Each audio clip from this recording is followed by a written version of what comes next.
Hi, I'm Mike, and welcome to my first podcast. Today, I'm with Leo.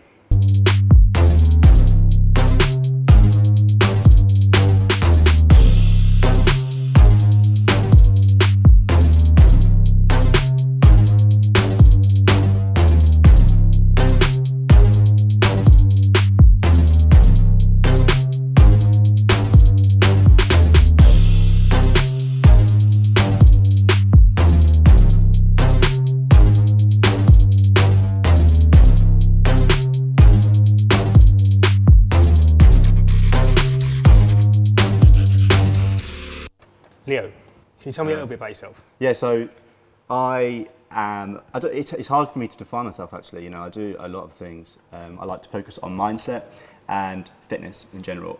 My niche within fitness would be posing, and my niche within mindset is just trying to actually get the best out of people. You know, I think a lot of people don't realise their actual potential. A lot of people sometimes think it's too late, but it's not, you know, and I love to bring out the best in people, make them realise what they can do, give them advice on how they can achieve their successes. Okay, I've heard that posing is quite important. Why would you say it's really important? So, yeah, posing in the bodybuilding industry, you know, the standard of it at the minute, it's not that great. And I think that's actually why I decided to get into it, you know, going back to actually how I started. Back when I was around 15, I was into breakdance. I was into my dances a lot, you know, and I got qualifications in dance. And then what I did was I realised that dance wasn't my sort of thing, so I drifted off from that. And then I was introduced into fitness and bodybuilding. And I won't dive too deeply into my bodybuilding career, but throughout the years, you know, when I started to step on stage, I realised that because of my background, posing was, you know, it was a strength of mine. And when I actually look at shows, you know, I look at people, I spectate, and I see people on stage. They've got phenomenal bodies, like incredible bodies. You know, they've put in so much work into building this physique, and then they step on stage, and it's almost like they've forgotten to practice their posing. And it's such a shame because, like I said, they've got fantastic bodies, but you know, as a judge myself, I can see on the sheet that posing is criteria. It doesn't matter how good you look. I've actually, you know, changed the order of placings before because of posing. Really? You know, third place might have been in better condition, you know, more muscular development than second place, but just the posing. They didn't know how to showcase themselves properly, you know, and that is why posing is so important, because essentially it's the difference between first and second. You know, I totally agree. I went to my first competition and I was so nervous about posing, you know, going out. Even just walking on stage was kind of difficult. Yeah. And I remember looking back on the video and seeing myself walk on stage and my head was sort of like down and I was taking quick steps. And, you know, it didn't look right at all. And, you know, the guy who came first, he was so much more confident. I think the thing that I would say about that is, you know, everyone on their first time, me on my first time, you know, it's such a big learning curve. Sure. You know, I think a lot of people get heartbroken. Me myself included, you know, when my first competition, I got a call out that I didn't place and I was just heartbroken. Right. You know, on the day I didn't cry, but, you know, a couple of days later, I did break down a little bit, and it's just because you put so much work into it. That's right. And I think when the first time you compete, you need to realise that, yeah, you could come away with first, you know, you definitely could, but I think the best thing about competing for the first time is the amount that you learn. Sure. The amount that you learn, you know, now you're so aware of that, maybe you've seen footage of yourself where your head was down, you were taking quick steps, and you're thinking, oh man, why did I just not relax? You know, because you've put so much work in, that's your time to shine. Definitely. Take your time, head up, smile, look at the judges, engage with the audience, take your time walking across. Don't be nervous, you know. It's like on Pumping Iron, when Arnold Schwarzenegger is talking about posing as well. He is teaching and he's saying that so many people, you know, he was doing, I think it was a double bicep, and he was keeping into himself, you know, he was tensing his biceps, but he wasn't really showcasing it. And what he's saying is with posing, you need to not be cocky, but you need to know, you want to be there and say, first place is mine. So rather than keeping yourself into yourself, you've really got to open up, spread, and show everything that you've got. Be confident. I totally agree with that. I mean, like I say, you're looking back on the video. Yeah. you know, I'm sort of like shouting at the screen saying, come on, be confident, smile, you know, relax. And, you know, the person who I seen walking out on stage, it didn't even look like me. You know, I was looking at myself and I was thinking, really, is that me? I mean, it just didn't, you know, best show my features or my confidence or anything. I just looked like I was totally scared. It's annoying, isn't it? It really is annoying. It really is annoying. I could have so better package. How could I so better on stage? But I think what's funny about that is that it's a new environment. Sure. It really is, you know, so many people haven't stepped on stage before, whether, you know, drama, whatever. A lot of people just haven't even stepped on a stage. It doesn't matter what they've been doing.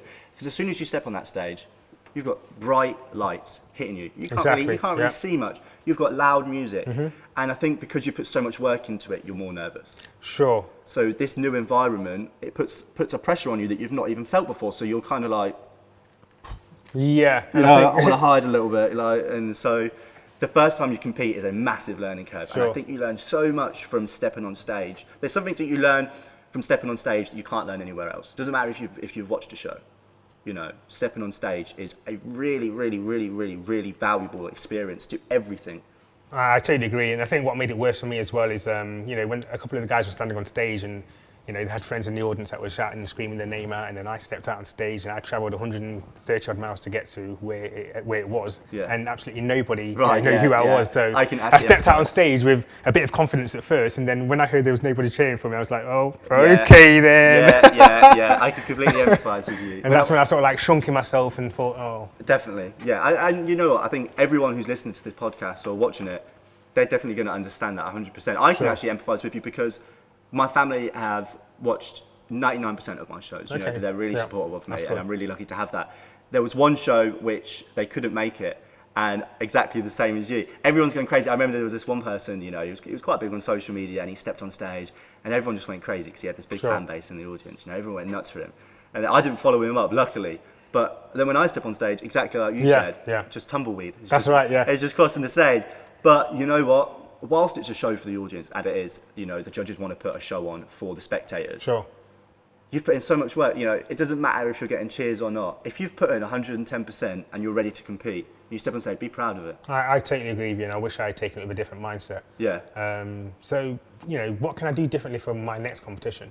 Okay, I mean, so that's, I feel like it's a very, it's hard to kind of pinpoint what to improve. So in terms of what aspect, in confidence or in terms of confidence, I mean, what should I be thinking about? I mean, rather than thinking that I'm miles away from home and I've got nobody here to support me, you know, what should I be thinking about? Maybe the hard work that I've put in. Should I be thinking that, you know, I'm the best on the stage? Should I be a little bit arrogant? You know. Right. Okay. The best advice I can give you is, one, like I said, that first time you step on stage, big valuable learning curve. So the second time you step on stage, you're going to be 100 times better for one. That's for sure. In terms of being kind of how you can showcase yourself, the best way that I can say it is to, and it seems obvious, but to practice, and practice without a mirror. You know, I see so many people practicing in mirrors, which is fine, but it gets to a point where, hold on, you're going to be stepping on stage in a minute and there's not going to be a mirror there. And I think when you start to pose without a mirror, you put yourself in a familiar environment as you would do stepping on stage. Because a lot of people just practice in mirrors, they step on stage and they're like, I can't see myself. And because people don't practice that, they then kind of, you know, it's not going to be as good as they hoped. So, and another way to practice your posing better is by practicing it so much that it almost becomes a muscle memory. Because like I said, when you step on stage and the lights are shining down on you, you've got loud music, you've got maybe people cheering you. Because all that happens, you know, your cognitive thinking goes elsewhere. The cognitive thinking doesn't focus on the posing of what you've done. So what you need to do is you need to create an almost muscle memory. So when you step on stage, you don't need to solely focus on, you know, like calves engaged, quads engaged, chest is engaged, abs tense, shoulders engaged, biceps engaged. You don't need to think about all of these things. Because you've practiced it so much, it's become a muscle memory. So your body doesn't demand as much cognitive thinking as it would usually. Because what happens when you're on stage, you know, the reason I mentioned cognitive thinking is because it's actually a physical thing. Cognitive thinking stamina is something that we dive into day in and day out. You know, when you wake up to the moment you go to bed, you've got a cognitive thinking stamina. And when you go into that stamina, when you're making decisions, you're thinking about things, you get tired. And that's why at the end of the day, sometimes, you know, you've not done anything physical, but you've been maybe at a job all day and you've been thinking, making decisions, you get home, you're like, I'm tired, but I've not done anything. And when you're at a competition, from the moment you're there to the moment you step on stage, you're thinking, you're worried, you know, and all of this worry, all of this thinking, you know, your diet, your nutrition, looking at other people, deciding whether they look better than you or not, all of this is diving into your stamina. I agree. So as soon as you get onto stage, it kind of, you've not got almost the energy to, you've got adrenaline, sure, but because you've been diving into that stamina, and your stamina is going to be low, your performance on stage is going to suffer from it. So I think when you pose so much without a mirror that it becomes a muscle memory, on stage, that will show. Okay. 110%. Now, in terms of confidence, one trick that I have, you know, I've had a client before, bless him, it was the first time he was competing, and he didn't even want me to teach him. You know, he asked me to teach him, but he was so just unconfident. He was so anxious. It was something that he'd never done before that he didn't even want to practice his posing in front of me. Wow. So as a coach, what I did was I said, okay, right, we're going to do this posing, coach. Do it with your clothes on. Wear whatever clothes you want, joggers, t-shirt. Yep. We're going to go to the gym at 2 a.m. I think it was around 2 a.m. It was very late at night. No one was there in the gym. It was a 24-hour gym. Nobody was there. And so he was in an environment which he was semi-comfortable with. Okay. And his wife was there as well, bless him. And he did great. You know, with his t-shirt on, with his wife there for comfort, nobody around, he did great. Now, if you saw him and you saw the posing class that we had, that was maybe about 5 weeks after that, we were doing it inside a gym at about 6 p.m. He wasn't familiar with posing in front of people, and that made him really unconfident. And because we eased him in, like I said, we posed with clothes on late at night, no one was there, and then maybe next time we took the t-shirt off, and then maybe we did it at about 10 p.m. So there was a few people there, and I eased him in that way. Right. Okay. So as soon as he stepped on stage, he was used to posing in front of people, and that's one massive thing that people aren't used to is posing in front of people. That's like so many people's worst fear. Sure. Stepping on stage, minimal clothing. People are like, that is literally my worst fear. Why am I doing this to myself? So the best way to do that is to pose in front of people and it doesn't count. Get inside the gym. You know, I'm not asking you to, you know, strut in with your bikini, strut in with your men's physique shorts, your bodybuilding pants. You know, maybe just do it. You know, at the end of your session when you've got a vest and shirts on, just whack out some poses in front of a mirror. Because even so many people when they do that, they're within themselves and they don't really want to do it. So you need to get comfortable with doing that. It's so important that you get comfortable with posing in front of people. So when you step on stage, that doesn't affect you, because that is probably one of the top 3 things that affects people's posing. I totally agree, and I've got to admit I do it myself. I go to my gym and I practice posing, but I'm very self-aware and very self-conscious, and it's hard to sort of like stand in front of the mirror and be doing your posing, and you know people are watching, you know people are looking, and you know you don't want to be coming across as arrogant or showing off, but at the same time you really do want to practice. So I guess, you know, gym time is the best time to practice, but it like you say, it's just so nerve-wracking. It's just it's not a comfortable position to be in when you know obviously other people are there. So 110%, and it's you know, it's not as easy as saying just relax. It's really not, and it doesn't matter how good you look, you know, on stage. You're on stage for a reason. You look great. Sure. You know, you've put in loads of work in, and everyone in that audience won't be looking at you thinking that you're out of place. You know, you look fantastic. You've put the work in, and enjoy it. But like I said, the best way to develop your posing is as simple as practicing it, but thinking about how you're practicing it, not just practicing it in your bedroom when no one's there. Practicing it in an environment that's similar to step on stage. Talk to people. You know, there are so many people that have stepped on stage now. Talk to people, ask them how they felt when they stepped on stage, ask them what they did to comfort themselves. There are so many people out there that are willing to give information to help other people. Don't just go in there blindsided. Go in there, ask people, ask anyone anything, and I guarantee 90% of people are willing to help and give that information. Right.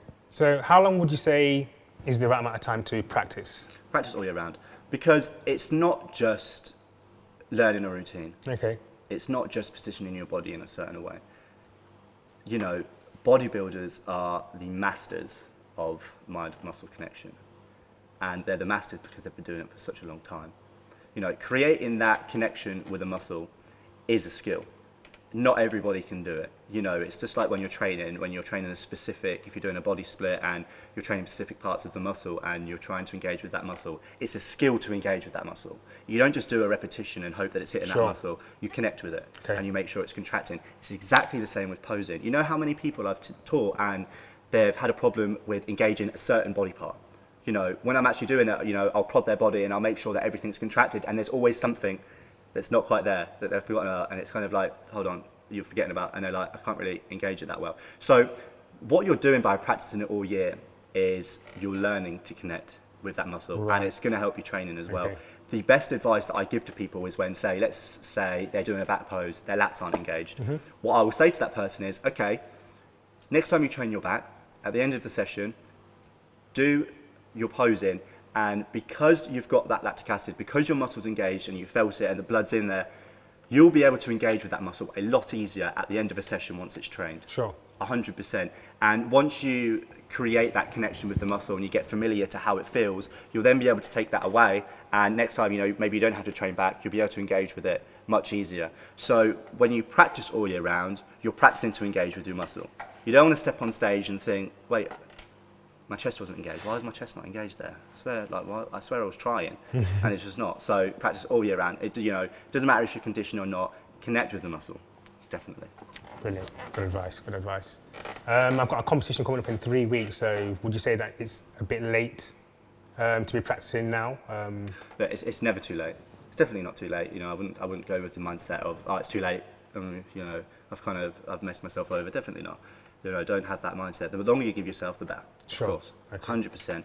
But in that 3 weeks, let's just get down to it. Let's just practice now. I know that me and you have had a session before in the past, but within that 3 weeks, there's a lot you can improve. 100%. When I have a 1 hour session with someone, and I take a picture of them before we start the posing class and after, it's transformed completely.